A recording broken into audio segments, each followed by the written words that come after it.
Fala aí, galerinha, sejam muito bem-vindos ao canal Dicas do Lipe. Nesse vídeo a gente vai falar algumas dicas, 5 dicas especificamente, para as vésperas da escola naval. Obviamente a gente está tratando de matemática e fica a dica, se tu caiu de paraquedas aqui, a gente tem vários conteúdos, aulas completas, provas resolvidas, análises de prova, tudo aqui disponível para você usufruir, beleza? Fora, é claro, os meus cursos que são pagos também, você pode ver na descrição aqui desse vídeo. Show? Vamos começar sem ficar enrolando, porque eu não acho maneiro essa dica de prova, de véspera especialmente, durar 50 mil horas. Eu não acho que é proveitoso. Então vamos direto ao ponto, para que seja também um vídeo útil e eficiente para você. Maneiro? Já deixo a dica que a quinta dica, para mim, é a mais importante. É a que tem mais potencial de você usar na prova desse final de semana e, para ser sincero, em qualquer outra também. Deixa eu chegar lá. Dá uma olhada aqui comigo. Na primeira dica, eu quero falar sobre derivada da inversa. E aí eu deixei uma questão aqui da prova de 2017, aquela famosa prova mais difícil de todos os tempos. Para mim continua sendo, pelo menos até o momento que eu estou gravando esse vídeo, para mim 2017 para 2018 continua sendo a prova mais difícil no que tange matemática. Claro que para outras matérias pode ter sido outros anos de prova. Vamos lá. O que a gente tem que saber para poder fazer essa questão sem ficar se embananando? É importante não você decorar a fórmula de derivada da inversa.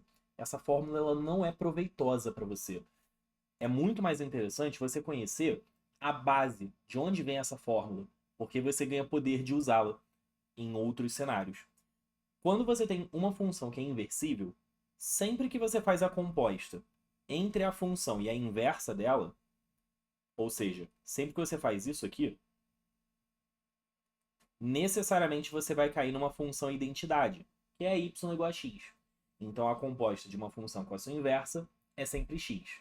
Com frequência, em questões desse tipo na escola naval, ele chama a inversa de g, que é para você não ter que ficar escrevendo f a menos 1, nem você e nem eles, na hora de digitar, que é um saco de digitar isso. Então, vamos respeitar isso? Vamos botar f do g de x? Claro que, para funções quaisquer, óbvio que não tem nada que me garanta que f do g de x vai ser x. Isso só acontece se a função é inversível. Tudo bem? E aí a gente vai usar a regra da cadeia para derivar.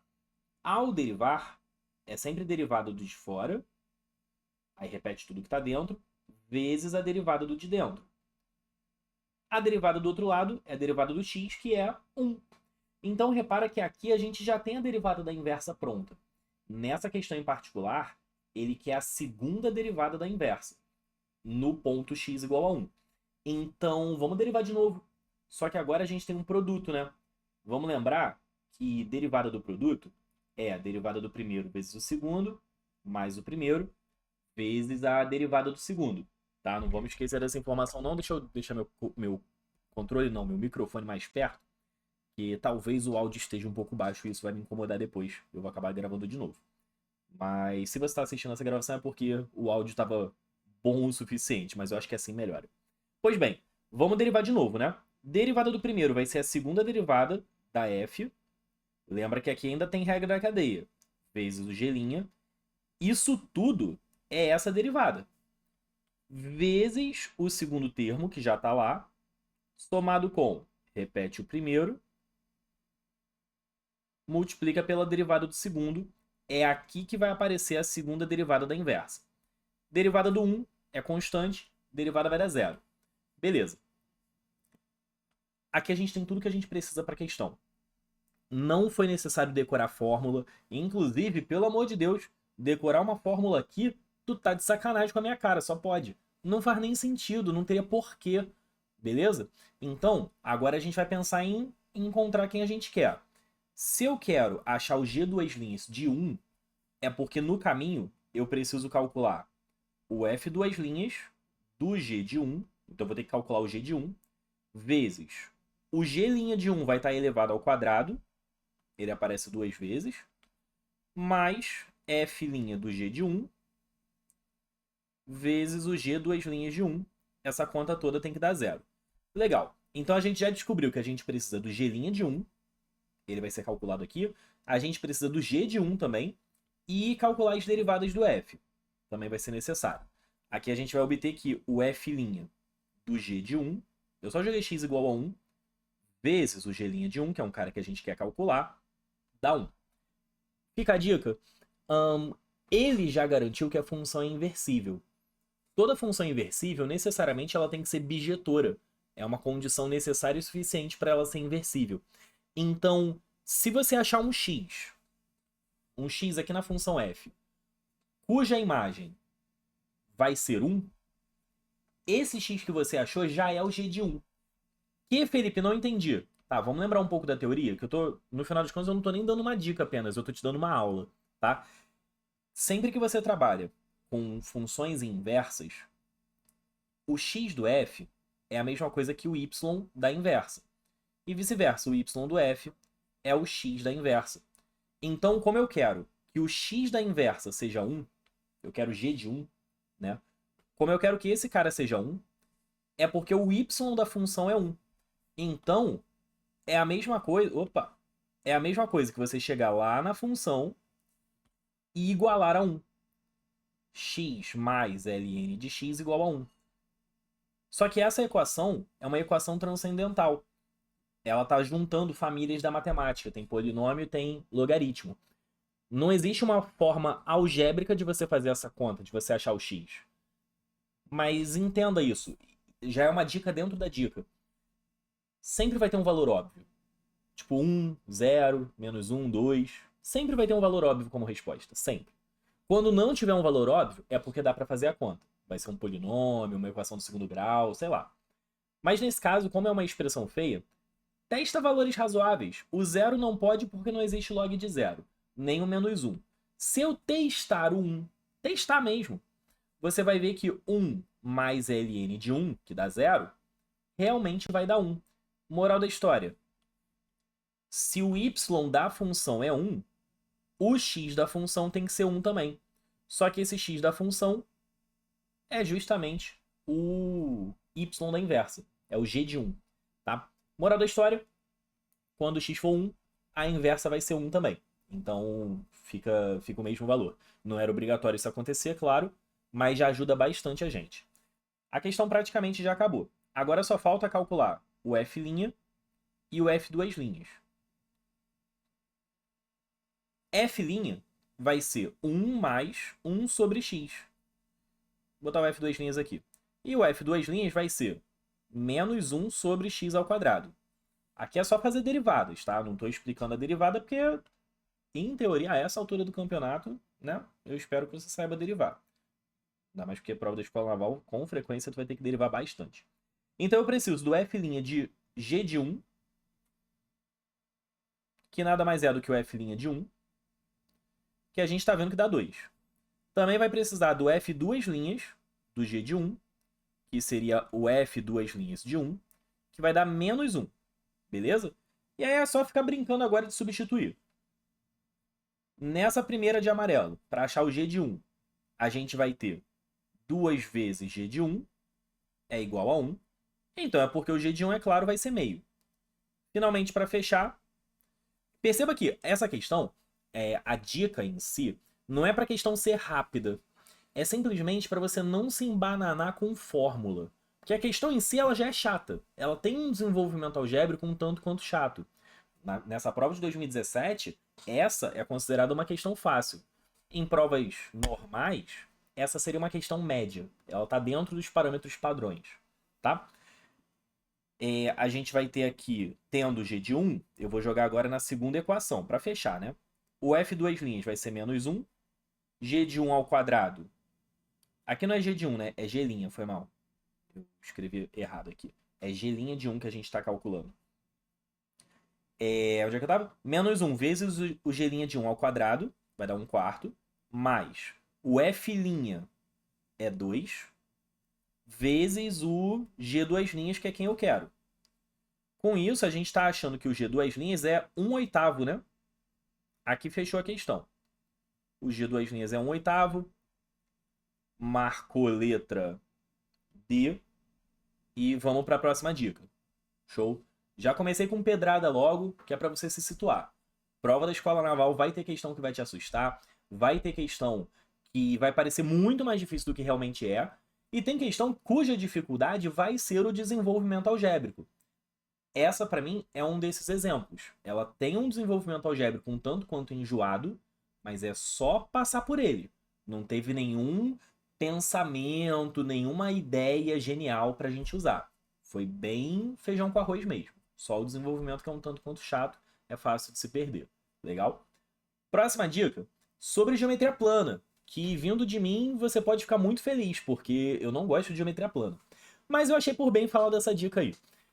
Tanto sobre raio inscrito, quanto sobre raio circunscrito em triângulos quaisquer.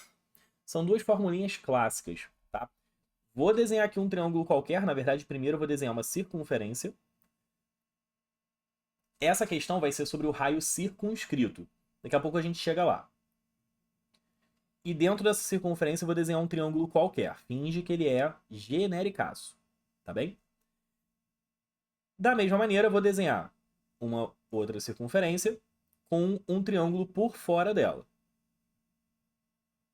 Como eu falei, são duas fórmulas clássicas aqui para a gente comentar sobre. Será que vai ser certo essa? Mais ou menos. Acho que aqui tá bom, né? Beleza. Coisas que eu quero comentar sobre. Eu vou chamar o raio circunscrito de Rzão, por padrão, e o raio inscrito eu vou chamar de Rzinho. Tá bem? Rzinho aqui, Rzão ali. Vou dar nome para os lados do triângulo, A, B e C, A, B e C. E as fórmulas são as seguintes, caso você não lembre delas. A dica em si são as fórmulas, nesse caso. 4Rzão vezes S, essa é a área, é igual ao produto dos lados, ABC, e P vezes R é igual à área, onde o P é o semiperímetro, é a soma dos lados sobre 2. Beleza?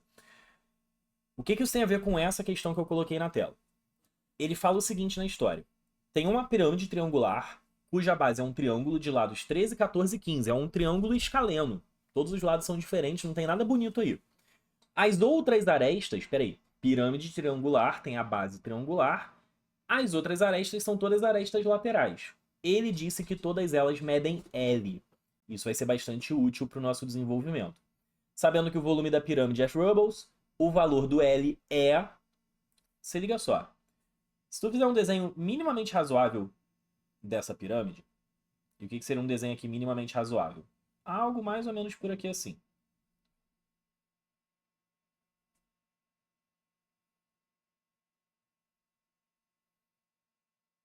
Já conseguiu enxergar a pirâmide?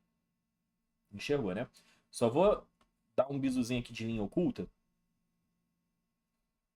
para ficar maneira a visualização, tá? Vou traçar aqui o que seria a altura. Não ficou muito bem posicionada, mas não tem problema. O que eu quero que você tenha em mente é o seguinte. Tem os lados 13, 14 e 15. E as outras arestas, que são arestas laterais, são todas iguais a L. Se todas as arestas laterais são iguais, tu pode jurar de dedinho mesmo, que é uma jura muito mais forte do que muita jura de amor por aí. Que a altura, o pé da altura, vai cair exatamente no circuncentro, nesse ponto aqui. Entenda, o triângulo da base não é equilátero, nada disso. Então não vai ter, por exemplo, o bizu do 2:1. A razão 2:1 é uma característica do baricentro, que é o encontro das medianas. Aqui, o circuncentro é o encontro das mediatrizes. É o centro da circunferência circunscrita. Maneiro? Como é que isso vai estar relacionado com a questão? Veja bem, se a gente juntar um vértice nesse O, qualquer vértice que eu pegasse ia dar no mesmo, porque vai ser equidistante. Então a gente vai ter o raio grande, o raio circunscrito, a altura do triângulo, e aqui está o L, formando um triângulo retângulo. Então a nossa questão ela vai acabar uma vez que a gente achar o Rzão e achar o Hzão. Tá? Beleza até aí, né? Tranquilo? Então, a gente pode dizer o seguinte. Se eu sei calcular a área, se eu tenho todos os tamanhos, no ruim, taca aí radical de Heron e segue a vida. Tá? É uma fórmula também para cálculo de área de triângulos.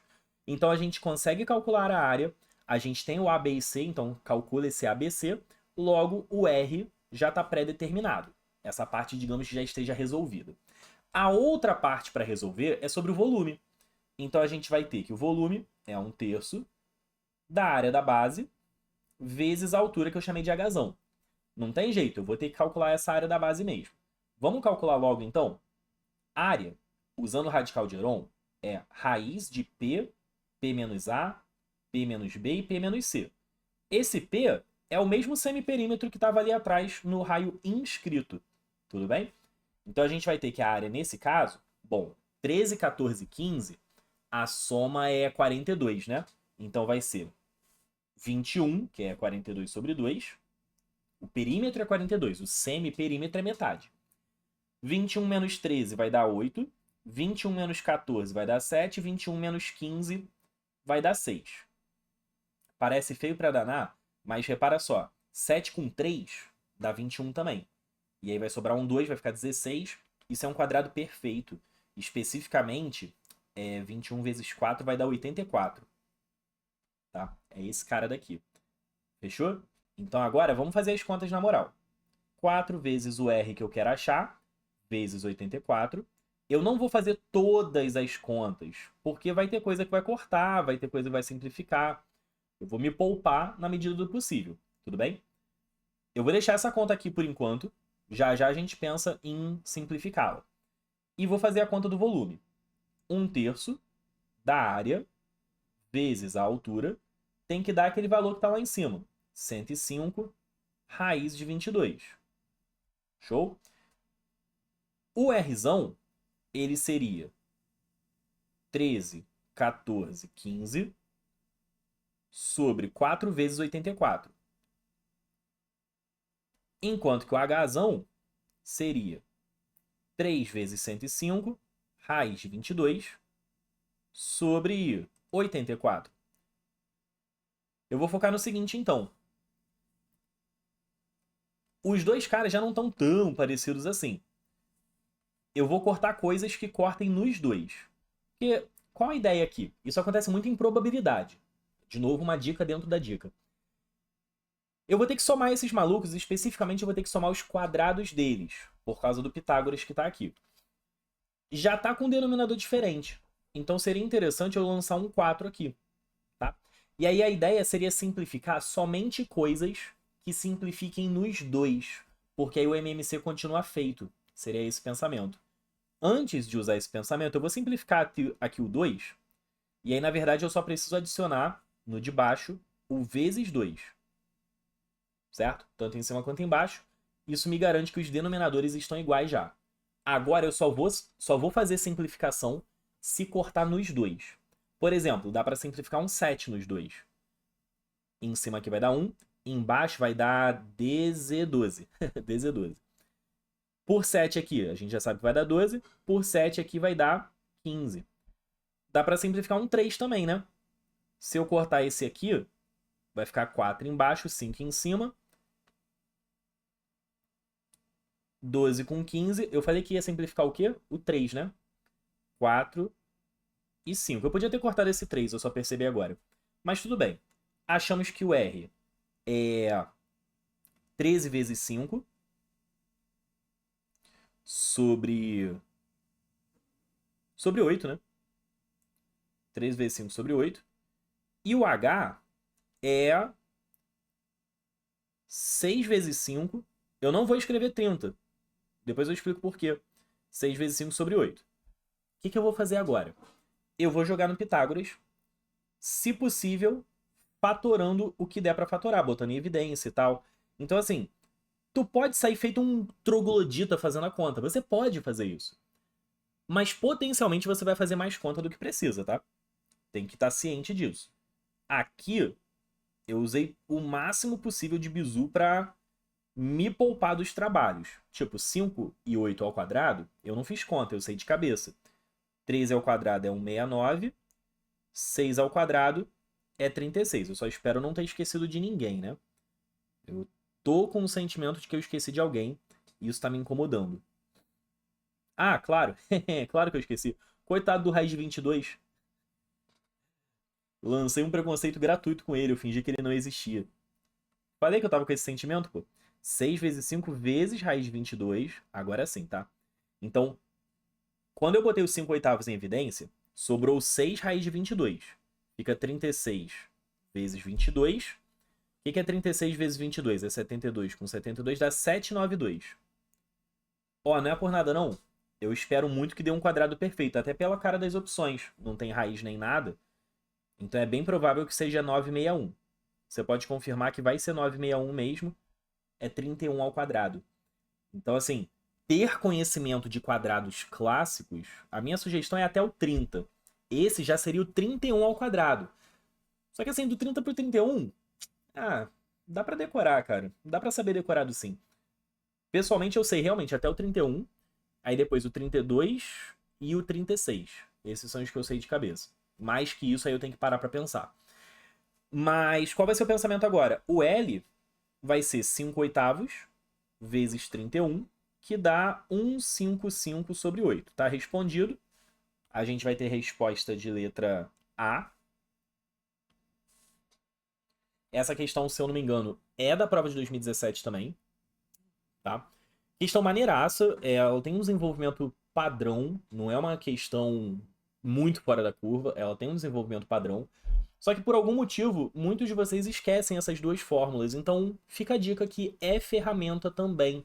Ela pode vir a ser uma ferramenta, obviamente, na situação de ter uma circunferência circunscrita ou de ter uma circunferência inscrita. Fechou? Tranquilo? Então, foi a nossa segunda dica. Vamos para a terceira. Essa terceira, aqui sim é para tu ganhar tempo. As duas primeiras foram mais para lembrar de ideias que são razoáveis. Essa é para ganhar muito tempo.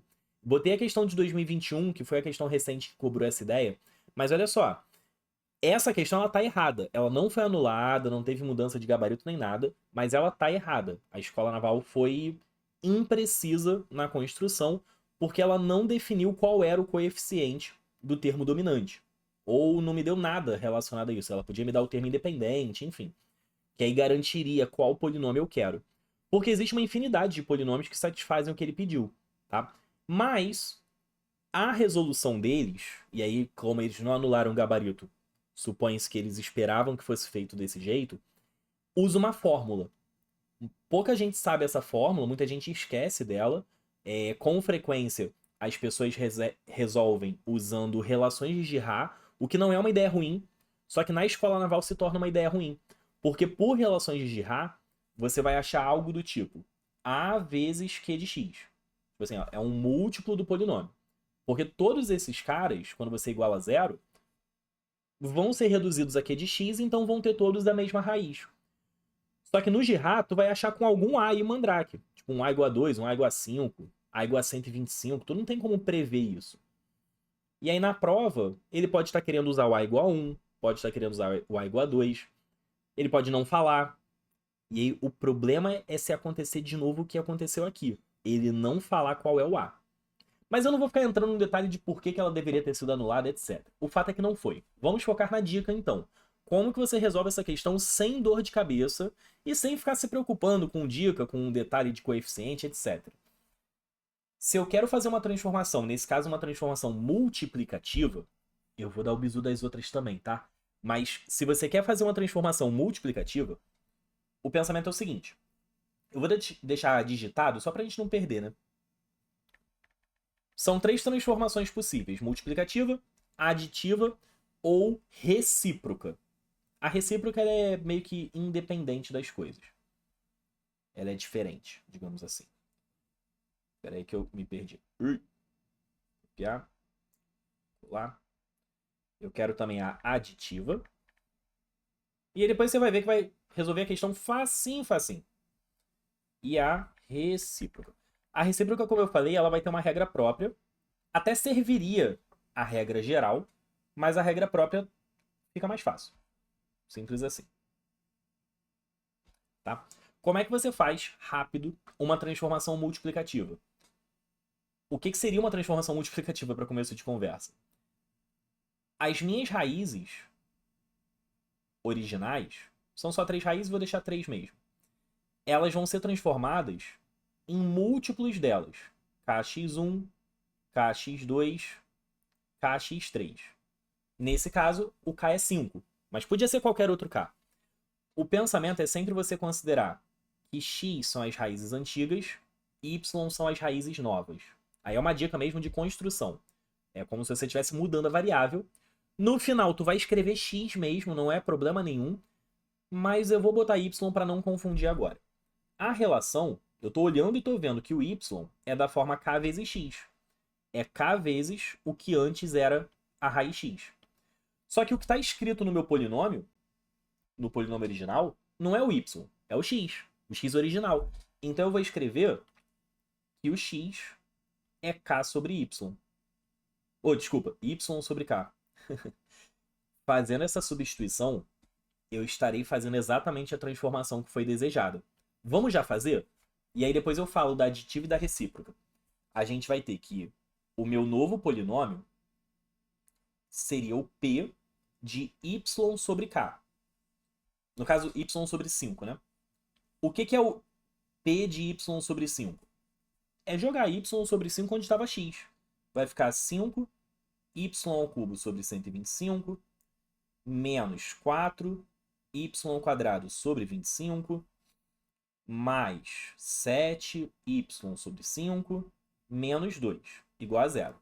Eu te juro que esse polinômio tem como raízes 5x1, 5x2 e 5x3. Se está escrito y, se está escrito x, é só uma letra. Desapega da letra. Se você quiser chamar de u, você pode. Tá? O grande ponto é que, na prática, você fez essa transformação aqui. O meu x foi transformado em x sobre 5. Eu preferi chamar de y para não ficar te enrolando em relação a quem é o x, quem é o novo x, quem é o x antigo, enfim. Eu prefiro usar outra letra para não confundir e não fazer conta indevida, beleza? Mas o fato é que esse polinômio tem as raízes que a gente quer. Ele tem as raízes 5x1, 5x2, 5x3. Beleza? O que ele pede desse polinômio?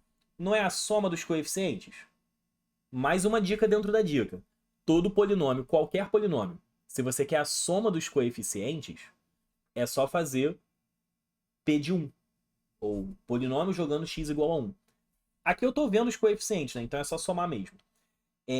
Eu só escrevi errado aqui, né? O polinômio que ele deu eu vou chamar de q de x. E aí o que eu quero é o q de y sobre 5. Esse foi o p de x que ele criou. Tudo bem, não está escrito x, eu achei p de y. Mas, gente, p de y, p de x, nomes, tá ligado? Potato, dá no mesmo. Vamos somar os coeficientes, vai dar 1 sobre 25, já simplificando ali, menos 4 sobre 25, mais 7 quintos, menos 2. Vou fazer MMC, aqui já ficou menos 3, com mais 35, com menos 50. Tudo isso sobre 25. Claro, só tem uma opção com sobre 25, então provavelmente ela é a resposta. E a gente realmente vai confirmar isso. Menos 53 com mais 35 dá menos 18 sobre 25. O grande problema dessa questão qual é? Onde que está a falha teórica dela? Esse polinômio que eu achei não é o único. Qualquer múltiplo dele satisfaz o problema. Então, na verdade, a depender de qual múltiplo eu estou pegando, qualquer uma dessas respostas poderia ser a resposta correta. Só que, pela estrutura da questão, o que ele apresentou? Tá? Ele fez essa transformação via fórmula, via método, e pegou esse polinômio que aparece mesmo. E fé. Tranquilo, foi isso que ele fez. Como é que seria se fosse uma transformação aditiva? Cada x vai ser transformado no x mais alguma coisa. Pode ser menos também. É só o k ser negativo. Então seria transformado em x1 mais k, x2 mais k, x3 mais k. É o mesmo pensamento, repara. O x vai virar y, a gente tem que o y é da forma x mais k. Só que o que está escrito na equação original é o x. Então você tem que isolar esse x e substituir no polinômio original y menos k. Essa vai ser feia, porque você vai ter que fazer y menos 2, que seja. Tu somou 2 em cada raiz. Tu vai ter que fazer y menos 2 ao cubo, y menos 2 ao quadrado, y menos 2 elevado a 1. É um pouco chato, mas sai. Vai sair com toda a certeza do mundo, sem grandes dores de cabeça. E sem você ter que ficar se prendendo nas relações de Girard também. Girard é muito poderoso. Inclusive, semana passada agora caiu a questão da AFA, que usa o Girard de um jeito muito maneiro.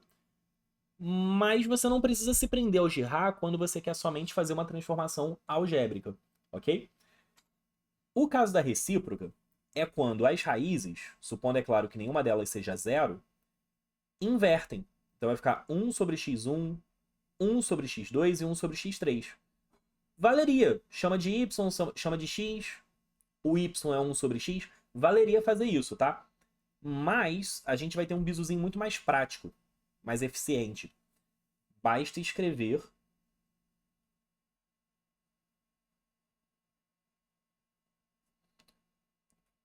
os coeficientes na ordem contrária. Como assim, Felipe? Vou te mostrar.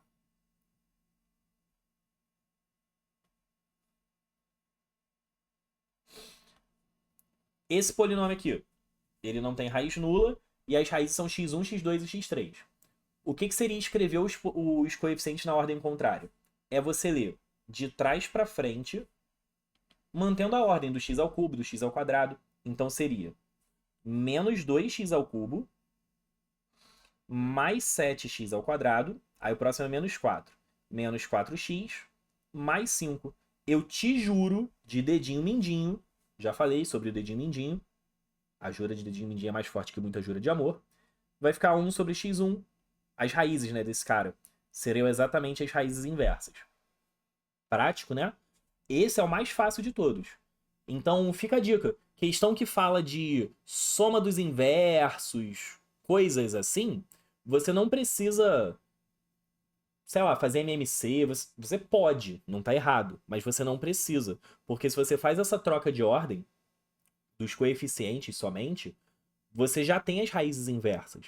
Aí é só pegar a soma das raízes inversas, tu pega no Girard direto, sem ter que fazer MMC. Fica bem prático. Maneira essa dica, né? Pô, na moral, eu só tô trazendo dica bruta aqui pra vocês.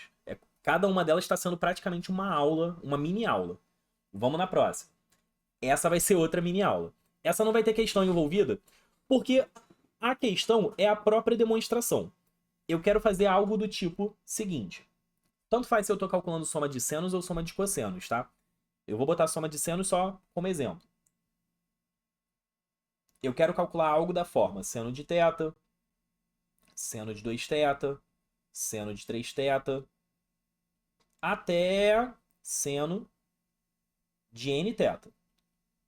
Eu vou chamar, essa é a soma dos senos, né? E eu vou chamar de sesão a soma dos cossenos. Olha que negócio maneiro. Eu vou calcular as duas ao mesmo tempo. Sim, a gente vai calcular as duas ao mesmo tempo. E o que a gente usa para calculá-las é complexos. Tem uma solução para essas somas usando transformação de produto em soma. Fórmulas de Proestaférese, especificamente. Mas eu não quero usá-la, porque seria uma coisa para o seno, seria outra coisa para o cosseno. Potencialmente você ia ficar se enrolando, porque muita gente se enrola nessas fórmulas. Eu só vou usar números complexos e fórmula de PG. Tranquilo? Vai ter uma dica dentro dos números complexos, é claro, mas essencialmente eu vou usar fórmula de PG e uma fórmula pronta de complexos. Eu vou te mostrar como é que se chega nela, mas a gente vai usar como uma fórmula pronta. O pensamento base é o seguinte: eu não vou olhar nem para os senos nem para os cossenos, eu vou olhar para os sises. Lembra que sis de nθ é a mesma coisa que sis de θ, tudo isso elevado a n. Propriedade de forma trigonométrica do complexo. Sendo assim, a minha soma sis de θ mais sis de 2θ até o sis de nθ, entenda, o que é essa soma? É o cosseno mais i vezes, é a soma dos cossenos mais i vezes a soma dos senos. Maneiro? Só que, por outro lado, isso aqui vai ser uma soma de PG, porque vai ficar cis de θ ao quadrado, cis de θ ao cubo e vai embora até o θ elevado a n. Tamo junto até aí? Você tá comigo ainda? Tá, né? Como é que é a soma de PG? Padrão. Ah, mas é com complexo. Caguei. Soma de PG, normal. É o primeiro termo vezes a razão elevado a n, são n termos aqui, menos 1, sobre a razão menos 1. A razão é o próprio cis de θ.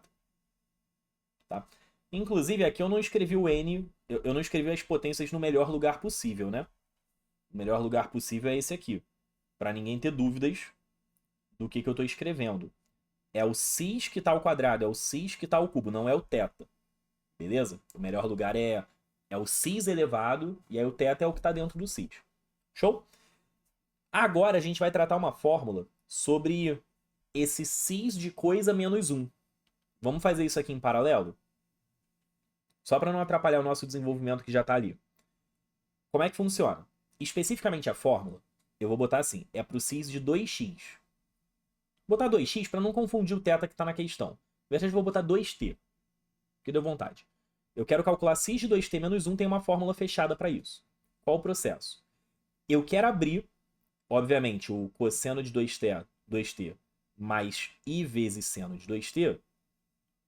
Eu quero abrir em arco metade, de modo que o 1 vá cortar. O cosseno tem sempre 3 opções. Cosseno ao quadrado menos seno ao quadrado, serve para porcaria nenhuma. 2 cosseno ao quadrado menos 1. E 1 menos 2 seno ao quadrado. Essa vai servir pra gente.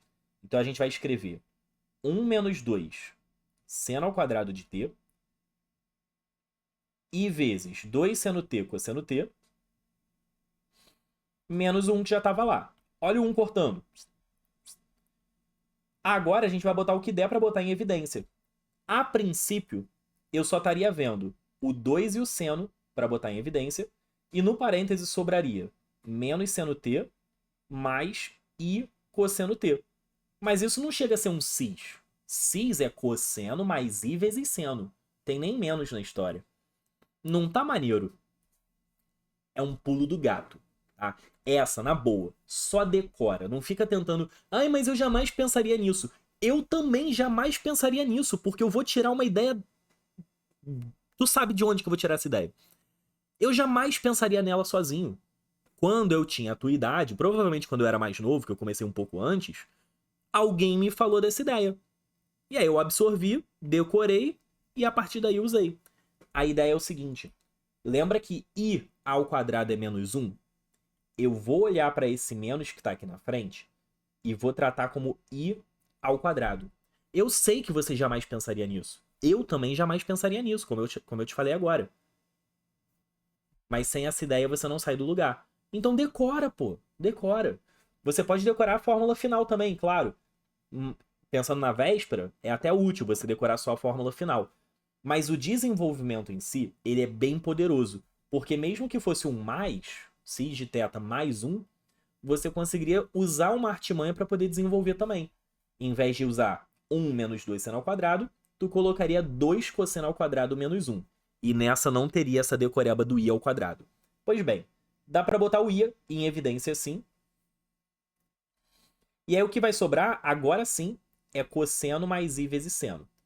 O que a gente acabou de provar é que cis de 2t menos 1 é igual a 2i seno de t cis de t. Pô, cara, impossível tu não achar isso aqui poderoso. Fala sério. Vou deixar aqui quietinho. E agora a gente vai usar essa fórmula. C mais a soma dos cossenos mais i vezes a soma dos senos vai ser cis de θ estava lá quietinho vezes. Isso é o cis de nθ. Se o nθ for o 2t, a gente está usando o arco metade aqui. Então vai ser 2i seno de nθ sobre 2, cis de nθ sobre 2. Tudo isso sobre 2i cis. Faltou o seno. 2i seno de θ sobre 2 cis de θ sobre 2. Junta tudo que dá para juntar, ou seja, junta os cises, e o 2i corta. Então tu vai ter seno de nθ sobre 2 dividido por seno de θ sobre 2 vezes o cis de... vai ficar n mais 1 θ sobre 2. Vê só se não é isso. Vê se eu não tô errando conta, hein? Se eu tiver, tu me avisa nos comentários aí. Θ menos θ sobre 2 dá o próprio θ sobre 2. Somado com esse cara fica n mais 1. Acredito que eu esteja certinho. E por que a questão acabou? Porque agora é só dizer quem é o cosseno e quem é o seno, pô. A soma dos cossenos é a parte real.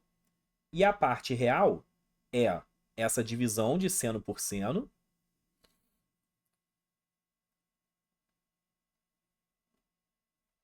vezes cosseno de n mais 1 θ sobre 2. E a soma dos senos? É o seno sobre cosseno de novo. Essa parte é uma constante que está na frente, né? Depende só do n e do θ. Vezes o seno de n mais 1, é a parte imaginária. N mais 1 θ sobre 2. Cara, isso aqui é muito maneiro. Super específico, super específico. Precisa decorar essas fórmulas? O que tu acha, cara? Claro que não, né? Pô, fórmula feia do capeta. Pô, fala sério, não é pra decorar isso, cara. O que é pra tu guardar é o pensamento, é o raciocínio. Em vez de olhar só pros senos ou só pros cossenos, eu trabalho com o cis. Porque, claro, cis de θ mais cis de 2θ é cosseno θ mais cosseno 2θ mais i vezes seno θ mais seno 2θ. Então é verdade que, como se fosse um cis maiúsculo, né, soma dos cossenos mais i vezes a soma dos senos vai ser a soma dos cises. E aí, a soma dos cises você consegue transformar em PG, o que fica muito poderoso para você usar. Tá? Então, aqui, eu não acho que a fórmula seja mais interessante. No máximo é essa daqui. Essa você pode decorar porque ela é muito mais simples. Mas o processo em si, ele é muito maneiro, é muito poderoso. Tudo bem? Podemos ir para a última dica? Vocês estão prontos para a última dica? Eu super imaginei agora um "Estamos, capitão!" Tipo o Bob Esponja. Nem sei se vocês assistiram Bob Esponja, porque eu já tô achando que não é mais da época de vocês. Mas eu vou torcer para que vocês tenham assistido. Pois bem, vamos para a dica 5 agora. Antes de eu dar o spoiler na tela, né? A dica 5, ela não é uma questão específica, uma fórmula específica. É uma ideia. Repara só. Carteações importantes na prova. Normalmente eu chamo isso de a teoria do chute. Só que não é chute, entenda. É você ser capaz de ganhar questões que potencialmente são questões, elas podem até não ser difíceis necessariamente, mas vai ter uma elaboração, vai ter um desenvolvimento algébrico. E potencialmente são desenvolvimentos que você acabaria se perdendo na hora da prova, que você acabaria travando na hora da prova. E aí, se isso acontecer, tu vai perder a questão. Enquanto que o teu concorrente, que vai tacar um valor ali supervisurado, vai ganhar a questão sem nem se coçar, sem nem ter esforço. Peguei dois exemplos, um da prova do ano passado, de 2023, e outro daquela prova de 2017. É isso? Isso. Essa 2 aqui é da prova de 2017 e a 3 é da prova de 2023. Repara só, o que eu quero que você perceba nesse tipo de questão? Eu vou resolver as duas nessa tela, e cada uma vai ter uma particularidade. Ele fala nessa questão 3, considere um triângulo de área W, os comprimentos das medianas são comprimentos dos lados de um novo triângulo. Aí ele conta uma história de como é que ele vai produzir esses novos triângulos. Existe um triângulo original, ele pega a mediana desse triângulo para criar um novo triângulo. E ele faz esse processo infinitas vezes. Sabendo que a área inicial é 3, ele quer a soma de todas as áreas. Tudo bem? Supondo infinito, então a princípio vai ter uma PG envolvida nessa história. O grande ponto é o seguinte: em momento nenhum ele definiu o tipo de triângulo que ele tem. E ele não deu nada que definisse um tamanho, uma razão, uma proporção, enfim. Se vale para um triângulo qualquer, Tu concorda comigo que vale pro triângulo equilátero? Olha a diferença na resolução. Se você quiser ver a resolução original, a resolução genérica, eu fiz muita questão de resolver essa pela solução genérica. Vai na playlist da resolução da prova de 2023 aqui do meu canal mesmo, tu vai ver a resolução bonitinha. É a número 3 da lista, da playlist. A resolução é maneiraça. Nossa, linda. Mas, pô, olha a diferença. Eu vou traçar um triângulo equilátero, tá? No triângulo equilátero, a altura, mediana, mediatriz, é tudo a mesma coisa. Vale L raiz de 3 sobre 2. Então, tem o lado L, aqui é L raiz de 3 sobre 2. Então, olha só. Se esse cara vai virar o lado do meu novo triângulo, se ele vai virar o lado do meu novo triângulo, vai ser um triângulo equilátero, do mesmo jeito. Todos os lados são iguais. Então, a razão entre o meu próximo triângulo e o triângulo anterior é o lado novo sobre o lado antigo. Então, a razão de semelhança é raiz de 3 sobre 2. Mas se a razão de semelhança entre os comprimentos é raiz de 3 sobre 2, a razão entre as áreas é 3 para 4. É o quadrado, é 3 sobre 4. Certo? Essa é a razão entre as áreas. Aqui tinha a razão entre os comprimentos, L2 sobre L1. Aqui vai ter a razão A2 sobre A1. O que a gente está descobrindo? A gente está descobrindo a razão da PG. Acabou, pô. Soma infinita, A1 sobre 1 menos Q. Não é como se você tivesse feito de cabeça a questão, até porque você não fez. A primeira área é 3 sobre 1 menos a razão. 1 menos 3 quartos dá 1 quarto. Vai ficar vezes 4, vai dar 12. 12 é um número par. Marcou, fechou a questão. Ele não é racional no inteiro, não é quadrado perfeito, não é primo, não é irracional. Ele é par. Olha como ficou prático. A diferença aqui é, às vezes, pode ser até sobre fazer a questão de cabeça. Mas não só. É sobre você poder fazer a questão com menos conta, com menos dor de cabeça, com menos trabalho. Não é fazer de cabeça, necessariamente. Eu tive que usar um desenvolvimento, eu tive que usar teoria. Aqui eu usei razão de semelhança, porque fica muito mais rápido. Usei fórmulas relacionadas ao triângulo equilátero. Eu não cheguei a precisar calcular o L, porque se eu conheço a razão, a questão já acaba. Eu tive que entender o enunciado também para entender que o lado do triângulo 2 é esse maluco.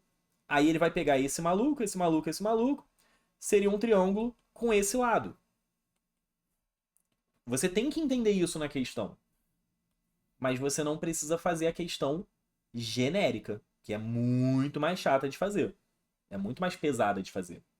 Olha um outro exemplo aqui na geometria analítica, naquela prova de 2017. Olha o que ele fala. Ele tem um P, que é um ponto da elipse, com focos F1, F2 e essa equação aí. Como o A está embaixo do X, a gente subentende que o A é o maior valor, então seria uma elipse que está deitada. E fala que a excentricidade é E. Ele pede para calcular um produto escalar, PF1, o vetor PF1, e escalar o vetor PF2. Isso é para um ponto genérico. Você pode fazer a questão para um ponto genérico. É uma questão puramente algébrica. Você monta ali os vetores, faz a conta, substitui de maneira conveniente as expressões envolvidas na teoria de elipse, você vai chegar na resposta.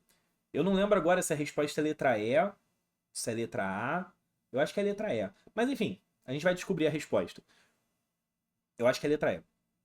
Você vai descobrir, se você fizer o desenvolvimento algébrico. Só que existe a possibilidade de você se perder no desenvolvimento algébrico. Mas peraí. O ponto P não é qualquer ponto da elipse? Eu vou desenhar uma elipse aqui só para a gente poder conversar sobre ela. É essa ideia de casos particulares. Aqui a gente fez um caso particular, que era o caso do triângulo equilátero. Aqui, a gente não é nem caso particular, a gente vai jogar valor. A gente vai pegar um ponto específico, porque se a fórmula, né, se a resposta tem que valer para qualquer ponto da elipse, em particular, vê se tu concorda comigo. Opa! Em particular, teria que valer para algum dos extremos, pô. Seja extremo do eixo menor, seja extremo do eixo maior. Qualquer um dos dois. Fica a dica? Qualquer um dos quatro, né, que você use vai dar certo. Esse ponto em particular é o ponto 0B. Esse ponto em particular é o ponto A0. Né? Extremo do eixo maior, extremo do eixo menor. Eu estou vendo na questão que o centro é 0, 0. Eu estou vendo que o semi-eixo maior é A, que o semi-eixo menor é B. Então, repara só. Eu sei, por um lado, que a excentricidade é C sobre A. Eventualmente vou ter que usar isso, não tem muita escapatória. E eu sei que os focos seriam menos C e 0.